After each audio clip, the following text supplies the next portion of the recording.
पैसा झाला मोठामध्ये पुन्हा एकदा शेअर मार्केटल्या घडामोडी आपण बोलणार आहोत। याचं कारण पुन्हा एकदा बाजार जो आहे तो 60,000च्या आसपास आपल्याला बघायला मिळतोय। मध्ये थोडंसं वाटलं होतं की थोडीशी जास्त करेक्शन येते की काय जास्त निर्देशांक आपलं किंवा जास्त घसरतोय की काय बाजार असं वाटत होतं, पण पुन्हा एकदा 60,000च्या आसपास सेटल झालेलं दिसतोय। वर्ष सरत आलेलं आहे। गुंतवणूकदारांचा कल काय सांगतोय याचं कारण आता आपण अनलॉकच्या फेजमध्ये आहोत। कोरोनाची आकडेवारी कमी होतीये, थोडेसे उद्योगधंदे देखील चांगल्या पद्धतीने मार्गी लागताना आपल्याला बघायला मिळतात। या सगळ्या बॅकग्राऊंडला आता गुंतवणूकदारांचा कल नेमका काय सांगतो आणि आता जवळपास अगदी 1.5 महिनाच उरलेला आहे वर्ष सरण्याच्या या 2021 वर्ष सरण्याच्यासाठी। तर या बॅकग्राऊंडला आता आपण कसं बघायचं या शेअर मार्केटमधल्या घडामोडींकडे निखिल नाईक सर आपल्या सोबत आहेत, गुंतवणूक सल्लागार आपले, त्यांचं स्वागत करूया। आणि जसं मी म्हटलं की ही आकडेवारी फार इंटरेस्टिंग आहे, फार महत्त्वाची आहे, तर ती आपण आधी बघूया आणि मग आपण सरांना याबद्दल विचारूया। तर सगळ्यात सुरुवातीला आपण सरत्या आठवड्यातली शेअर बाजाराची आकडेवारी काय सांगते ती बघूया। 8 नोव्हेंबर आकडा होता 60,545, 60,433 9 नोव्हेंबरचा आकडा। त्यानंतर 10 नोव्हेंबर 60,352 आकडेवारी होती। 11 नोव्हेंबर 59,919 ही आकडेवारी होती। त्यानंतर 12 नोव्हेंबर 60,686 ही आकडेवारी आपल्याला बघायला मिळालेली होती। त्यामुळे 11 नोव्हेंबरचा अपवाद वगळता 60,000च्या आसपास शेअर मार्केट राहिलेलं आपल्याला बघायला मिळालं। आणखी एक आकडेवारी आपण बघूया आणि मग पुढे जाणार आहोत। या वर्षभरातली आकडेवारी म्हणजे जानेवारी ते ऑक्टोबर शेअर मार्केटमधला निर्देशांकाचा प्रवास कसा राहिलाय। जानेवारीला 46,286 आकडेवारी होती, फेब्रुवारीत 49,000, मार्चमध्ये देखील 49,000, मग एप्रिलमध्ये पुन्हा 48,000, मेमध्ये 51,000च्या आसपास, जूनमध्ये 52,000, जुलैत देखील 52,587, ऑगस्टमध्ये 57,000, सप्टेंबरमध्ये 59,000 आणि ऑक्टोबरला देखील 59,000च्या आसपास। आणि आताची स्थिती अशी आहे की नोव्हेंबरच्या 15 तारखेच्या आसपास म्हणजे अर्धा नोव्हेंबर सरत आलाय आणि आता आकडेवारी आता आपण बघितली 60,000च्या आसपास। या सगळ्याबद्दल आता आपण निखिल नाईक सरांना बोलता करणार आहोत आणि तुम्ही देखील एबीपी माझाच्या फेसबुक पेजवर तुमचे प्रश्न विचारा या सगळ्या संदर्भातले की नेमकं कशी पावलं आता तुम्ही टाकायची आहेत। नाईक सर, ही आठवड्याभरातली आकडेवारी जर आपण बघितली तर कसं बघायचं या पुढच्या प्रवासाकडे, कारण हे 15 दिवस आणि पुढचा महिना वर्ष संपणार आहे।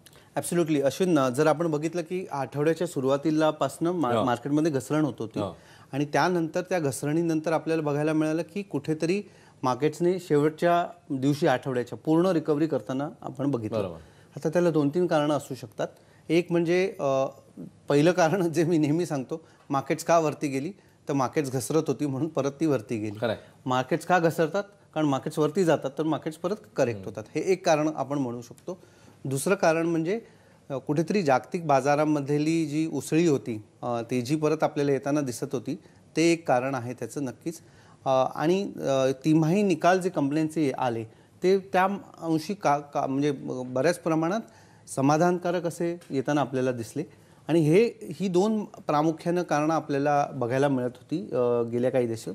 आणि आता आपण बघतोय की अनलॉक, जसं तू मगाशी म्हणाला, अनलॉक होत असल्यामुळे कुठेतरी आपल्याला दिसतंय की अनलॉक होत असल्यामुळे आपल्याला दिसतंय की कुठेतरी इकॉनॉमिक ॲक्टिव्हिटी आहे म्हणा किंवा अर्थव्यवस्था पूर्वपदावरती येताना आपल्याला दिसते आहे।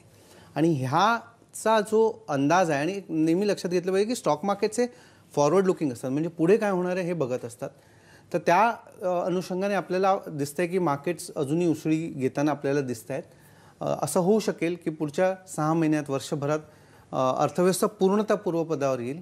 आणि आपण बघतो आत्ता की हॉटेल्स, रेस्टॉरंट्स, तुम्ही जे काही म्हणाल, फ्लाईट्स, ट्रेन्स सगळे पूर्णतः फुल जात आहेत, म्हणजे त्याचं नक्कीच आपण म्हणू शकतो की कुठेतरी अर्थव्यवस्था पूर्वपदावर येते।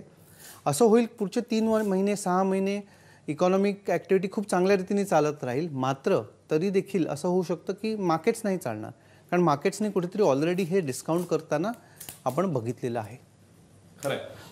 फार महत्त्वाचा मुद्दा सरांनी इकडे मांडलेला आणि आपल्याला प्रश्न देखील यायला लागलेले, तर ते आपण घेऊया। सन काळे असं विचारतायत की झालेला फायदा लोक आता मग काढून घ्यायला लागलेत का? नाईक सर, तुमचं ऑब्झर्वेशन काय? नाही, अजून तरी आपल्याला तसं दिसत नाही आहे। आणि एक 2 प्रकारचे गट आत्ता सध्या आम्ही बघतो मार्केट्समध्ये।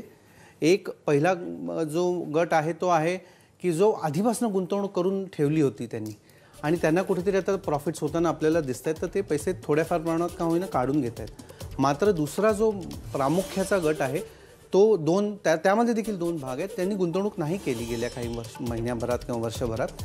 करोनानंतर अनिश्चिततेमुळे ते बाजूला साईडलाईनला राहिले. आता त्यांना 2 गोष्टी झाल्यात. एक म्हणजे घसरते व्याजदर, त्यामुळे ऑप्शन्स गुंतवणुकीचे कमी दिसत आहेत.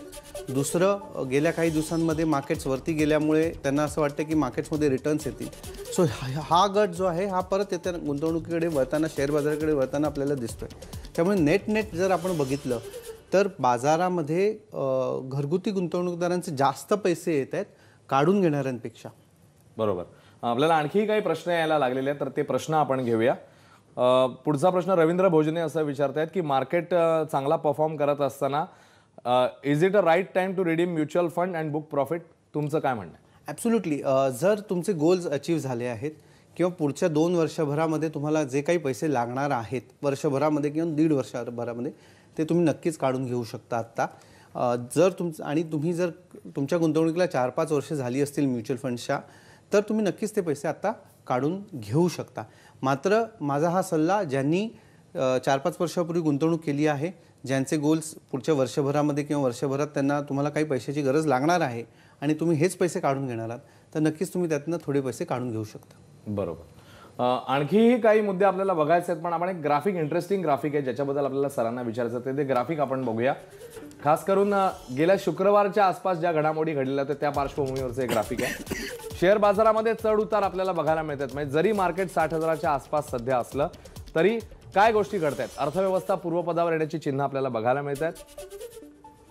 शुक्रवारी शेअर बाजारात 767ने उसळी घेतली. म्हणजे आधी 59,000च्या आसपास गेलेला बाजार, मग नंतर पुढे पुन्हा एकदा गेला. जागतिक बाजारातल्या तेजीचा याच्यावर किती परिणाम झालेला आहे हा फॅक्टर आपल्याला लक्षात घ्यावा लागेल. कंपन्यांचे समाधानकारक निकाल याच्यामध्ये किती महत्त्वाचे आहेत, किती याच्यावर इम्पॅक्ट करतात, हा देखील एक अत्यंत महत्त्वाचा मुद्दा याच्यामध्ये आहे. आणि त्यामुळे अर्थव्यवस्था पूर्वपदावर येण्याची चिन्ह येणाऱ्या काळात आपल्याला बघायला मिळू शकतात का, आपण निखिल नाईक सरांना विचारूया. सर, गेला शुक्रवार खास करून ही आकडेवारी जी आपण बघितली, किती इम्पॅक्ट होऊ शकतोय?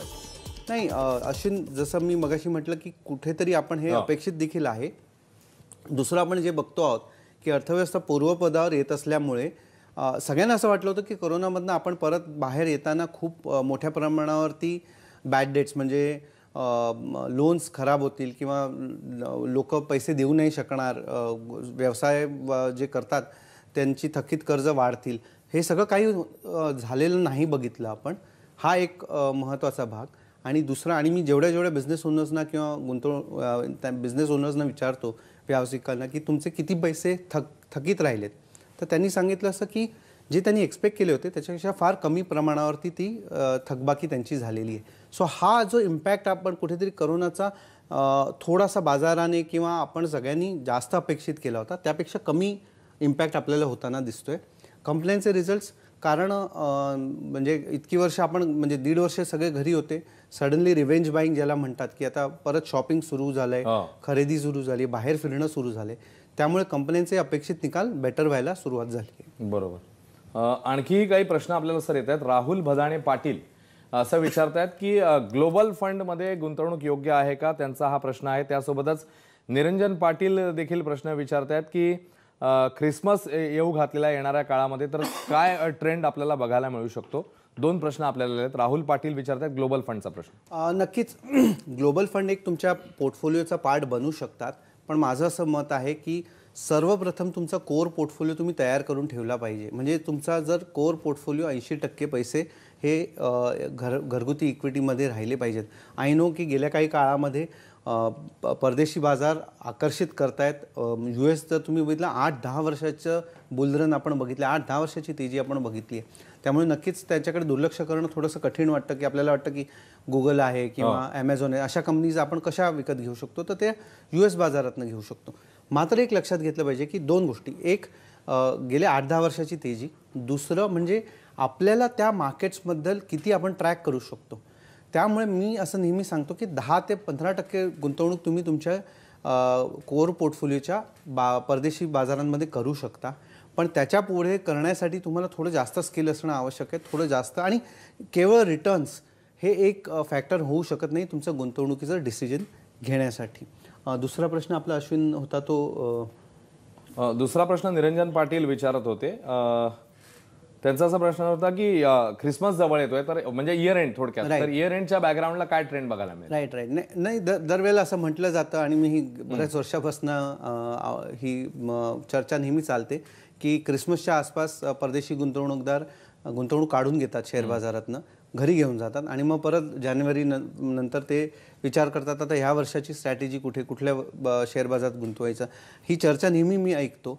मात्र आपण लक्षात घेतलं पाहिजे की जर आपण FPI जे म्हणतो ते साधारणतः 10,000हून अधिक FPI सध्या शेअर बाजारात, भारतीय शेअर बाजारात गुंतवणूक करतायत. त्यामुळे सगळेच्या सगळे एकाच वेळेला पैसे काढून घेऊन जातील असं मानणं थोडंसं चुकीचं असतं. सगळेच्या सगळे पैसे एकत्रच घेऊन येतील हे देखील मानणं थोडंसं चुकीचं असू शकतं. आपल्या फेसबुक पेजवर राहुल भदाने पाटील आपल्यासोबत आहेत सर. ते असं विचारतात, अमेरिकेतील वाढत्या महागाईचा भारतीय शेअर बाजारावर काही इम्पॅक्ट होईल का? नक्कीच होईल, कधी ना कधीतरी होणार आहे. आता एक आपण लक्षात घेतलं पाहिजे की ही जी तेजी, ज्याला घोर तेजी आपण म्हणू शकतो, ती thanks to lower interest rates असल्यामुळे देखील आहे. तर ज्या वेळेला हे इंटरेस्ट रेट्स रिव्हर्स होतील तेव्हा आपल्याला नक्कीच त्याचा परिणाम होताना आपल्याला दिसेल. मात्र एक आपण लक्षात घेतलं पाहिजे की आपल्याकडे तेवढ्या प्रमाणामध्ये पैसे प्रिंट नाही केले गेले जेवढे अमेरिकेमध्ये केले. त्यामुळे त्याचा इम्पॅक्ट आपल्याला शॉर्ट टर्म नक्की होईल, पण लॉंग टर्ममध्ये तेवढं होईल की नाही आपल्याला बघावं लागेल. दुसरा एक प्रश्न सागर गांधी यांचा आहे. ते विचारतात, आपण कुठल्या स्तरापर्यंत करेक्शन अपेक्षित करू शकतो जर झालंच तर? कारण रोज नवीन नवीन हाय पॉईंट आपल्याला बघायला मिळत आहेत, त्यामुळे नेमकं काय करायचं, पोझिशन घ्यायला भीती वाटते. पीटर लिंच यांनी म्हटलंय की शेअर बाजारामध्ये नुकसान ज्यांचं ॲक्च्युअल नुकसानापेक्षा करेक्शनची वाट बघत राहिल्यांचं नुकसान जास्त होतं आणि people have lost more money for waiting for correction. So माझं असं मत आहे की तुमचं 5 वर्षाचं 7 वर्षाचं टाईम होरायझन आहे. तुम्ही चांगले बिझनेसेस आयडेंटिफाय करा, चांगल्या कंपनीज आयडेंटिफाय करा आणि गुंतवणूक करा. कदाचित असं होईल की 4 वर्षात तुमचे पैसे बनतील, 5 वर्षात बनतील, 8 वर्षात बनतील. हा पेशन्सचा गेम आहे. हे जर तुम्ही पेशन्स दाखवले तर तुम्हाला पोझिशन घ्यायला काहीच हरकत नाही आजच्या काळात देखील. करेक्शनची वाट बघत राहिल्यामुळे मी कितीतरी जणांना ओळखतो ज्यांनी 40,000पासून ते करेक्शनची वाट बघतायत आणि आज तुम्ही बघता की 60,000ला आपण आलो आहोत आणि अजूनही करेक्शनची वाटच बघत राहून निराशा होते. खरंय. राजेंद्र रानडे असं विचारतात, पुढच्या 5 वर्षाचा जर आपल्याला विचार करायचा असेल तर गुंतवणुकीकरता कोणते सेक्टर फोकस करावे? राजेंद्रजी, मी नेहमी म्हणतो की चांगल्या कंपनीज आयडेंटिफाय करा, वेगवेगळ्या सेक्टरमधले लिडरशिप आयडेंटिफाय करा. आणि भारतामध्ये खूप सोपं आहे तसं बघितलं तर, कारण जर तुम्ही बघितलं नंबर 1 आणि नंबर 2 कंपन्या हा 50-60% बिझनेस किंवा काय म्हणतात ना मार्केट शेअर कव्हर करतात. म्हणजे जर तुम्ही कुठचाही ब्रँड, आणि मला ब्रँडची नावं घ्यायला आवडत नाही कारण मग त्या स्टॉक टिप्स असं वाटतात, पण तुम्ही कुठचंही सेक्टर घ्या तर स्टील कंपनी घ्या तर 4-5 कंपनीज आहेत, सिमेंट कंपनी घ्या 4-5 कंपनीज आहेत, FMCG कंपनीज घ्या तर 2-3 कंपनीज आहेत ज्या पूर्ण मार्केट कव्हर करतात. तुम्ही जर ह्या कंपनीजमध्ये राहिलात आणि पेशन्स राहिले पाहिजेत. मी परत म्हणेन आजच्या घडीला मार्केट्स वरती गेलेत, कदाचित तुमचे रिटर्न 6 ते 8 वर्षाचा कालावधी देखील जाऊ शकतो तुम्हाला रिटर्न्स येण्यासाठी. So identify good companies rather than sectors. Shreyas असं विचारतात की बँकिंग स्टॉक सेफ आहेत का? आपण म्हणजे बँकिंगमध्ये आपल्याला बऱ्याचदा असं सगळ्यांना वाटलं होतं आणि मी मगाशी देखील म्हटलं की NPS खूप जास्त होतील असं सगळ्यांना वाटलं होतं, पण तसं होताना दिसलं नाही. आणि त्यामुळेच कुठेतरी, आणि दुसरं एक आपण बघतो की भारतातली बँकिंग व्यवस्था तशी चांगलं आपले रेग्युलेटर RBI असल्यामुळे ती खूप स्ट्रॉंग आहे. दुसरं, बऱ्याच प्रमाणात ते टेक्नॉलॉजी देखील अडॉप्ट करत आहेत. तर ते सेफ आहेत की नाही? नक्कीच आहेत. परत मी म्हणेन चांगल्या कंपनीज आयडेंटिफाय करा, चांगली मॅनेजमेंट आयडेंटिफाय करा. शेअर प्राइसेस वरतीच खालती होऊ शकतील, पण नक्कीच त्याच्यामध्ये म्हणजे ज्या प्रकारची रिस्क आपण कोविडच्या दरम्यान इमॅजिन केली होती तशी नाही. आणखी एक प्रश्न राजेंद्र यांचा, रिटेल इन्व्हेस्टर्स आणि डोमेस्टिक म्युच्युअल फंडच्या वाढत्या प्रभावानंतर फॉरेन इन्स्टिट्यूशनलची मार्केट्स इन्फ्लुएन्स करायची मक्तेदारी ही कमी होईल का? तुमचं ऑब्झर्वेशन काय? चांगला प्रश्न आहे हा खूप, आणि होताना आपल्याला दिसतंय. पण बऱ्याचदा असं होतं की एक लक्षात घेतलं पाहिजे की आपली ओव्हरऑल साईज मार्केटची जी आहे ना ती फार छोटी आहे जागतिक बाजारपेठेपेक्षा. त्यामुळे उद्या जर खूप मोठ्या प्रमाणावर परत पैसे यायला लागले आपल्याकडे सातत्याने तर ते इम्पॅक्ट करू शकतात. आणि ते आपण ऑफकोर्स एक कॉमन इन्व्हेस्टर्सची जी सध्याची जी आणि ते आपण अमेरिकेत देखील बघतो. गेमस्टॉप म्हणून एका कंपनीला रिटेल इन्व्हेस्टर्सनी हेज फंड्सच्या अगेन्स्ट उभे राहिले. तर कॉमन इन्व्हेस्टर्सची ताकद जी आहे आता म्हणजे ती अंडर एस्टिमेट करण्यासारखी नाही आहे. हे मात्र नक्कीच खरं आहे.